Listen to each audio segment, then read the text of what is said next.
অর্ণব চৌধুরী ঢাকার একজন উঠতি লেখক। তার প্রথম উপন্যাস শহরের কোলাহল বেশ সাড়া ফেলেছিল, কিন্তু দ্বিতীয়টি লিখতে গিয়েই সে এক ভয়াবহ রাইটার্স ব্লকে আটকা পড়েছে। গত ৬ মাস ধরে ল্যাপটপের সাদা পাতাটার দিকে তাকিয়ে থাকা ছাড়া আর কিছুই হয়নি। শব্দেরা যেন তার সাথে আড়ি দিয়েছে। শহরের যান্ত্রিক জীবন, ট্রাফিক জ্যামের অসহ্য চিৎকার আর ফ্ল্যাটের ৪ দেওয়ালের বন্দি দশা তার সৃজনশীল সত্তাকে পুরোপুরি গ্রাস করে ফেলেছিল। অবশেষে একদিন তার বন্ধু এবং প্রকাশক রফিক সাহেব পরামর্শ দিলেন, অর্ণব, তোমার একটা পরিবর্তন দরকার। ঢাকার বাইরে কোথাও থেকে ঘুরে এসো। এমন কোনো জায়গায় যাও যেখানে প্রকৃতি আছে, নির্জনতা আছে, আর আছে ইতিহাস। দেখবে তোমার ভেতরের লেখক আবার জেগে উঠবে। পরামর্শটা অর্ণবের মনে ধরল। সে ইন্টারনেটে খুঁজতে শুরু করল এমন একটি জায়গা। কয়েকদিন খোঁজাখুঁজির পর তার চোখে পড়ল নিঝুমপুর নামের এক গ্রামের কথা। নামটাতেই কেমন একটা আকর্ষণ ছিল। গ্রামের বর্ণনায় লেখা ছিল, এক সময়কার সমৃদ্ধ এক জনপদ, এখন প্রায় বিস্মৃত। আর সেখানেই দাঁড়িয়ে আছে কালের সাক্ষী হয়ে এক বিশাল জমিদার বাড়ি, নাম আনন্দধাম। বাড়িটি এখন পরিত্যক্ত, তবে একজন তত্ত্বাবধায়ক দেখাশোনা করেন এবং ভ্রমণ পিপাসুদের জন্য স্বল্প ভাড়ায় থাকার ব্যবস্থাও আছে। ছবি দেখে অর্ণবের নিঃশ্বাস বন্ধ হয়ে যাওয়ার জোগাড়। বিশাল দোতলা বাড়ি, সামনে মস্ত বড় দিঘি, শ্যাওলা ধরা পুরনো ধাম, আর চারদিকে অবারিত সবুজ। এটাই তো সে খুঁজছিল।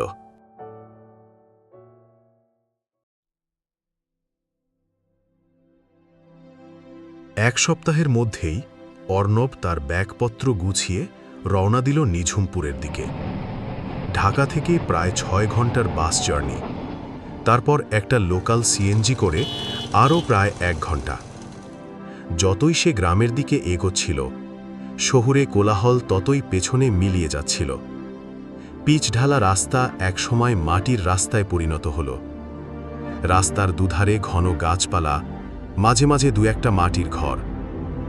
বাতাসে ভেজা মাটির সোদা গন্ধ আর অচেনা ফুলের মিষ্টি সুবাস। সিএনজি যখন তাকে আনন্দধামের বিশাল লোহার গেটের সামনে নামিয়ে দিল, তখন বিকেল প্রায় গড়িয়ে গেছে। সূর্য পশ্চিম আকাশে হেলে পড়েছে, আর তার লালচে আভা পুরনো বাড়িটার গায়ে লেগে এক অদ্ভুত বিষণ্ণ সৌন্দর্যের সৃষ্টি করেছে। গেটে তালা দেওয়া ছিল। অর্ণব কয়েকবার ডাক দেওয়ার পর ভেতর থেকে ষাটোর্ধ্ব এক বৃদ্ধ বেরিয়ে এলেন। পরনে লুঙ্গি আর ফতুয়া, মুখে বয়সের বলিরেখা, আর চোখে গভীর প্রশান্তি। কেডা? রক্ষক গোছের লোকটি জিজ্ঞেস করলেন। আমি ঢাকা থেকে এসেছি, আমার নাম অর্ণব। ও, আপনিই তাইলে ঢাকার বাবু। আসেন আসেন, আমি করিম শেখ। এই বাড়ির দেখভাল আমিই করি। করিম চাচা তালা খুলে ভেতরে যাওয়ার পথ করে দিলেন। ভেতরে ঢুকেই অর্ণব মুগ্ধ হয়ে গেল। বিশাল উঠোন, তার একপাশে তুলসী মঞ্চ, অন্য পাশে একটা মস্ত বড় বকুল গাছ, আর সামনেই দাঁড়িয়ে আছে আনন্দধাম। ইটের ফাঁকে ফাঁকে বট অশ্বত্থের চারা গজিয়েছে। পোলেস্তারা খসে ভেতরের ইট বেরিয়ে পড়েছে, কিন্তু তার আভিজাত্য এতটুকু কমেনি। এ যেন এক ঘুমন্ত দৈত্য। করিম চাচা তাকে দোতলার একটা বড় ঘরে নিয়ে গেলেন। ঘরটায় পুরনো দিনের বিশাল একটা খাট, একটা লেখার টেবিল, দুটো চেয়ার আর একটা আলমারি। আসবাবপত্রগুলো দেখলেই বোঝা যায় অনেক পুরনো আর যত্ন করে রাখা। ঘরের সাথে লাগোয়া একটা বারান্দা, যেখান থেকে সামনের দিঘিটা পরিষ্কার দেখা যায়। বাবু, আপনার যা লাগে আমারে কইবেন। আমি পাশের বাড়িতেই থাকি। রাইতে কোনো কিছুর দরকার হইলে এই ঘণ্টাটা বাজাইয়েন। করিম চাচা দেয়ালের একটা পুরনো ঘণ্টার দিকে নির্দেশ করে বললেন। অর্ণব তাকে আশ্বস্ত করে বলল, ঠিক আছে চাচা, আমার তেমন কিছু লাগবে না। আমি একটু নিরিবিলি থাকতে এসেছি। করিম চাচার মুখে কেমন একটা অদ্ভুত ছায়া খেলে গেল। তিনি নিচু স্বরে বললেন, এই বাড়িটা অনেক পুরান তো, তাই রাইত বিরাতে নানা রকম শব্দ হইতে পারে। পুরান কাঠের বাড়ি, বাতাসে কপাট লড়ে, ও সব কিছু মনে কইরেন না। আর রাইতে একা একা দিঘির পারে যাইয়েন না। অর্ণব হেসে বলল, আমি ওসব ভূত প্রেতে বিশ্বাস করি না চাচা, আপনি চিন্তা করবেন না। করিম চাচা আর কিছু না বলে একটা দীর্ঘশ্বাস ফেলে চলে গেলেন। অর্ণব বারান্দায় এসে দাঁড়াল। অস্তগামী সূর্যের শেষ আলোয় দিঘির জল চিকচিক করছে। চারদিকে অদ্ভুত এক নিস্তব্ধতা, শুধু ঝিঝি পোকার ডাক শোনা যাচ্ছে। এই নির্জনতা, এই পরিবেশটাই তো সে চেয়েছিল। তার মনে হলো এখানে সে তার হারিয়ে যাওয়া শব্দগুলোকে খুঁজে পাবে। রাত বাড়ার সাথে সাথে নিঝুমপুর তার নামের সার্থকতা প্রমাণ করতে শুরু করল। চারদিকে এমন এক গভীর নিস্তব্ধতা নেমে এলো যা ঢাকায় বসে কল্পনাও করা যায় না। অর্ণব রাতের খাবার সেরে তার লেখার টেবিলে বসল। ল্যাপটপ অন করে একটা নতুন ফাইল খুলল, কিন্তু আজ আর পাতাটা সাদা মনে হচ্ছে না।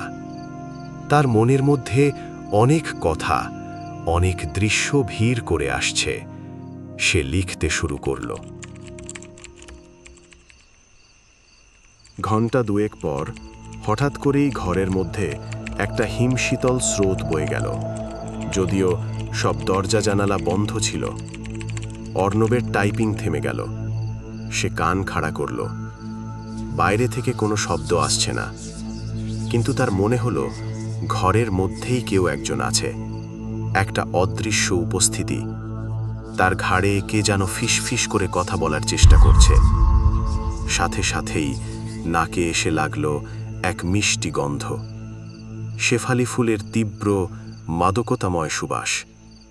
অর্ণব চমকে উঠে পেছনে তাকালো। কেউ নেই, ঘরটা আগের মতোই খালি। সে বারান্দার দরজা খুলে বাইরেটা দেখল। কোথাও কোনো শেফালি গাছ নেই। তাহলে গন্ধটা এলো কোথা থেকে? সে নিজেকে বোঝালো এটা হয়তো তার মনের ভুল। অতিরিক্ত পরিশ্রমে বা নতুন জায়গায় আসার কারণে এমনটা মনে হচ্ছে। সে আবার লেখার টেবিলে ফিরে এলো, কিন্তু মনোযোগ দিতে পারছিল না। বারবার মনে হচ্ছে তার পেছনে কেউ দাঁড়িয়ে আছে। একটা দীর্ঘশ্বাস ফেলার শব্দ যেন সে শুনতে পেল। এবার তার একটু ভয় করতে শুরু করল। করিম চাচার কথাগুলো মনে পড়ল। সে দ্রুত ল্যাপটপ বন্ধ করে বিছানায় গিয়ে শুয়ে পড়ল, কিন্তু ঘুম এলো না। সারা রাত তার মনে হতে লাগলো ঘরের মধ্যে কেউ একজন পায়চারি করছে, হালকা পায়ে, নিঃশব্দে। ভোরের আজান শোনার পর তার চোখটা একটু লেগেছিল। পরদিন সকালে ঘুম ভাঙল পাখির ডাকে। রাতের ভয়টা দিনের আলোয় অনেকটাই কেটে গেছে। সে করিম চাচার সাথে দেখা করে রাতের অভিজ্ঞতার কথা হালকাভাবে বলার চেষ্টা করল। চাচা, এই বাড়িতে কি শেফালি ফুলের গাছ আছে? করিম চাচার মুখটা মুহূর্তের জন্য ফ্যাকাশে হয়ে গেল।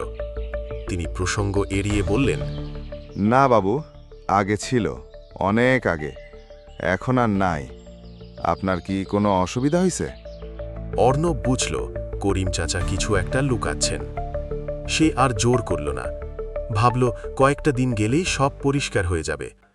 কিন্তু দিন যাওয়ার সাথে সাথে অদ্ভুত ঘটনাগুলো বাড়তে লাগল। প্রায় প্রতি রাতেই সে শেফালি ফুলের গন্ধটা পায়। মাঝে মাঝে গভীর রাতে দিঘির পাড় থেকে ভেসে আসে নুপুরের মিষ্টি রিনিঝিনি শব্দ। একদিন রাতে লেখার টেবিলে বসে সে খেয়াল করল তার ল্যাপটপের স্ক্রিনে নিজে থেকেই কয়েকটা লাইন লেখা হয়ে গেছে। কবে আসবে তুমি? আমার অপেক্ষা যে আর শেষ হয় না। অর্ণবের রক্ত হিম হয়ে গেল। সে নিশ্চিত এই লাইনগুলো সে লেখেনি। সে বাড়িটার ইতিহাস জানার জন্য উৎসুক হয়ে উঠল। করিম চাচাকে অনেক অনুরোধ করার পর তিনি মুখ খুললেন। বাবু, এই বাড়ির সাথে একটা দুঃখের কাহিনী জড়াইয়া আছে। এই আনন্দধাম নামটা এখন আর খাটে না। 100 বছরেরও বেশি আগের কথা। তখন এই বাড়ির জমিদার ছিলেন হরিনারায়ণ চৌধুরী। তার একমাত্র মাইয়া ছিল অমালা, রূপে গুণে লক্ষ্মী। জমিদার বাবু তার মাইয়ারে জানের চাইতে বেশি ভালোবাসতেন। অমালা ভালোবাসত এক সাধারণ গায়করে, নাম তার ঈশান। ছেলেটা বাঁশি বাজাইত আর গান গাইত। তার গানের গলা আসিল জাদুর মতো। প্রায় সে দিঘির পাড়ে বৈশা বাঁশি বাজাইত, আর অমালা তার ঘর থেকে সেই সুর শুনত। কখন যে তারা একে অপরের মন দিয়া ফেলল কেউ জানে না। কিন্তু জমিদারবাবু এই সম্পর্ক মাইনা নিলেন না। তিনি চান নাই তার একমাত্র মায়ার বিয়া এক গরিব গায়কের লগে হোক। তিনি ঈশানরে গ্রাম ছায়রা চইলা যাইতে বললেন, আর অমালার বিয়া ঠিক করলেন পাশের গ্রামের আরেক জমিদারের পোলার লগে। করিম চাচা থামলেন। তার চোখ ছলছল করছে। অর্ণব তন্ময় হয়ে শুনছিল। বিয়ের আগের দিন রাইতে অমালা ঈশানের কাছে খবর পাঠাইল সে যেন তাকে নিয়ে পালাইয়া যায়। তারা ঠিক করল রাইত দুপুরে দিঘির পাড়ের বকুল গাছটার নিচে দেখা করবে। অমালা সারা রাইত বাপের চোখ ফাঁকি দিয়া লাল শাড়ি আর শেফালি ফুলের মালা তার মাথায় দিয়া অপেক্ষা করছিল, কিন্তু ঈশান আসে নাই। কেন আসেনি? অর্ণব অধৈর্য হয়ে জিজ্ঞেস করল। কেউ কয় জমিদার বাবুর লোকেরা তারে ধইরা মাইরা ফেলছিল, কেউ কয় সে ভয়ে পালাইয়া গেছিল। আসল কথা কেউ জানে না, কিন্তু অমালা তার এই ধোঁকা সইতে পারে নাই। ভোরের আলো ফোটার আগে সে ওই দিঘির জলেই ঝাঁপ দিয়ে আত্মহত্যা করে। করিম চাচার কথা শেষ হলে চারদিকে এক ভারী নিস্তব্ধতা নেমে এলো। অর্ণবের বুকের ভেতরটা মোচড় দিয়ে উঠল। সে বুঝতে পারল এই বাড়িতে সে একা নয়, তার সাথে আছে অমালার অতৃপ্ত আত্মা, যে আজও তার প্রেমিকের জন্য অপেক্ষা করে চলেছে। শেফালি ফুলের গন্ধ, নূপুরের শব্দ সবই অমালার অস্তিত্বের জানান দেয়।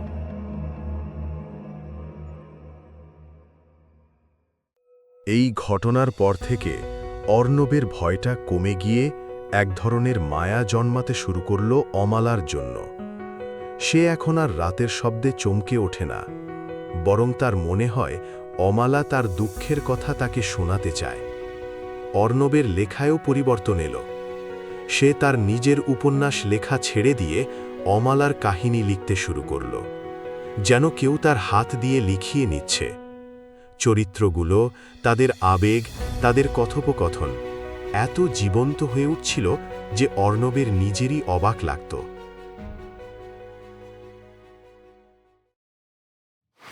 এক অমাবস্যার রাতে ঘটল চূড়ান্ত ঘটনা। সেদিন বাইরে প্রচণ্ড ঝড় বৃষ্টি হচ্ছিল। বিদ্যুৎ চমকানোর আলোয় থেকে থেকে আনন্দধামের ভয়ঙ্কর রূপ ফুটে উঠছিল। অর্ণব তার ঘরে বসে লিখছিল। রাত তখন প্রায় 2টো। হঠাৎ করেই শেফালি ফুলের গন্ধটা তীব্র থেকে তীব্রতর হতে লাগল। ঘরের তাপমাত্রা দ্রুত কমতে শুরু করল। অর্ণব বুঝতে পারল আজ কিছু একটা ঘটবে। সে চেয়ার ছেড়ে উঠে দাঁড়াল। ঠিক তখনই বারান্দার দিকের দরজাটা বাতাসে সশব্দে খুলে গেল। ঝড়ের ঝাপটার সাথে সাথে ঘরের মধ্যে প্রবেশ করল এক নারী মূর্তি। পরনে সাদা শাড়ি, খোলা চুল বাতাসে উড়ছে, আর সারা শরীর থেকে জল ঝরছে। তার মুখে কোনো অভিব্যক্তি নেই, কিন্তু চোখে গভীর, অন্তহীন এক বেদনা।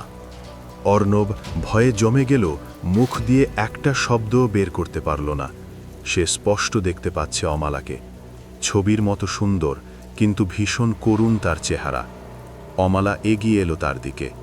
তার পা মাটির কয়েক ইঞ্চি উপরে ভাসছে। সে অর্ণবের খুব কাছে এসে দাঁড়ালো। তার হিমশীতল নিঃশ্বাস অর্ণবের মুখে এসে লাগল। তুমি এসেছো? আমি জানতাম তুমি আসবে। কত রাত, কত যুগ আমি তোমার জন্য অপেক্ষা করেছি। অমালার কণ্ঠস্বর ছিল কান্নার মতো ভেজা, যেন বহু দূর থেকে ভেসে আসছে। অর্ণব বুঝতে পারল অমালা তাকেই তার প্রেমিক ঈশান বলে ভুল করছে। তার গলা শুকিয়ে গিয়েছিল, কিন্তু সে সাহস সঞ্চয় করে বলল, আমি ঈশান নই, আমার নাম অর্ণব। অমালার মুখের কোনো পরিবর্তন হলো না। সে যেন শুনতেই পায়নি অর্ণবের কথা। সে তার শীতল হাতটা বাড়ালো অর্ণবের দিকে। চলো আমরা চলে যাই। এই পৃথিবী আমাদের ভালোবাসার দাম দেয়নি। আমরা আমাদের নিজেদের জগৎ তৈরি করব ওই দিঘির গভীরে। অর্ণবের শিরদাঁড়া দিয়ে একটা ভয়ের স্রোত বয়ে গেল। সে বুঝতে পারল অমালার ভালোবাসা এখন এক ভয়ঙ্কর আবেশে পরিণত হয়েছে। সে তাকেও তার সঙ্গী করতে চায়। অর্ণব প্রায় চিৎকার করে উঠল। অমালা, আমি ঈশান নই, আমাকে যেতে দাও। কিন্তু অমালার চোখে তখন শুধু এক তীব্র অধিকারবোধ। সে অর্ণবের হাতটা ধরার জন্য এগিয়ে এলো। তার স্পর্শ ছিল বরফের মতো ঠান্ডা, কিন্তু তার টান ছিল লোহার মতো শক্ত। অর্ণব অনুভব করল তার শরীর অবশ হয়ে আসছে, তার চেতনা ধীরে ধীরে লোপ পাচ্ছে। সে অমালার সাথে সাথে ঘরের বাইরে বারান্দার দিকে এগিয়ে যেতে লাগল। দিঘির জল তাকে ডাকছে। হঠাৎ করেই তার মনে হলো এভাবে সে হেরে যেতে পারে না। সে তার শেষ শক্তি দিয়ে চিৎকার করে উঠল। তোমার অপেক্ষা শেষ হয়েছে অমলা। ঈশান আর আসবে না। সে তোমাকে ধোঁকা দিয়েছে। তাকে মুক্তি দাও, নিজেকেও মুক্তি দাও। কথাগুলো যেন অমালার চেতনায় আঘাত করল। সে মুহূর্তের জন্য থেমে গেল। তার সুন্দর মুখে ফুটে উঠল তীব্র যন্ত্রণা আর অবিশ্বাস। সে অর্ণবের দিকে তাকিয়ে হাও মাও করে কেঁদে উঠল। তার কান্না ছিল না, ছিল এক আত্মার আর্তনাদ। সেই আর্তনাদে ঘরের কাঁচের জানালাগুলো ঝনঝন করে ভেঙে পড়ল। অমালা অর্ণবের হাত ছেড়ে দিয়ে পিছিয়ে গেল। তার শরীরটা ধীরে ধীরে স্বচ্ছ হতে শুরু করল। সে ফিসফিস করে বলল, সে এলো না, এলো না। এই কথাগুলো বলতে বলতেই তার শরীরটা ভোরের কুয়াশার মতো বাতাসে মিলিয়ে গেল। শুধু তীব্র শেফালি ফুলের গন্ধটা সারা ঘরে ছড়িয়ে রইল। অর্ণব ধপ করে মাটিতে বসে পড়ল। তার সারা শরীর কাঁপছে। বাইরে তখন ঝড় থেমে গেছে। পূব আকাশে ভোরের প্রথম আলো দেখা যাচ্ছে। পরদিন সকালেই অর্ণব তার জিনিসপত্র গোছাতে শুরু করল। করিম চাচা এসে তাকে দেখে অবাক হলেন না, শুধু বললেন, যা বুঝার বুঝে গেছেন বাবু। অর্ণব ক্লান্তভাবে মাথা নাড়ল।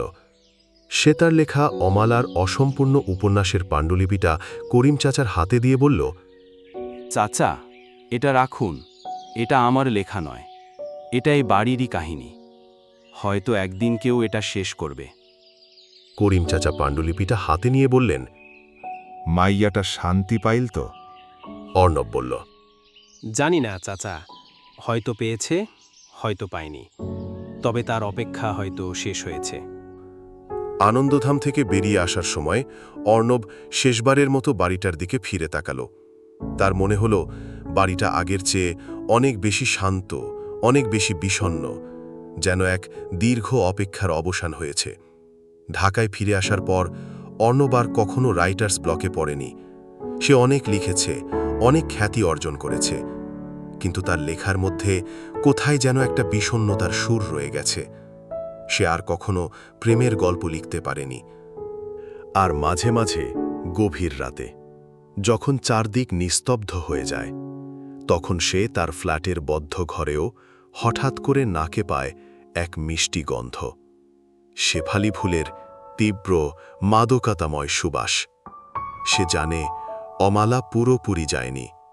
তার কাহিনীর একটা অংশ হয়ে সে অর্ণবের সাথেই রয়ে গেছে চিরকালের জন্য।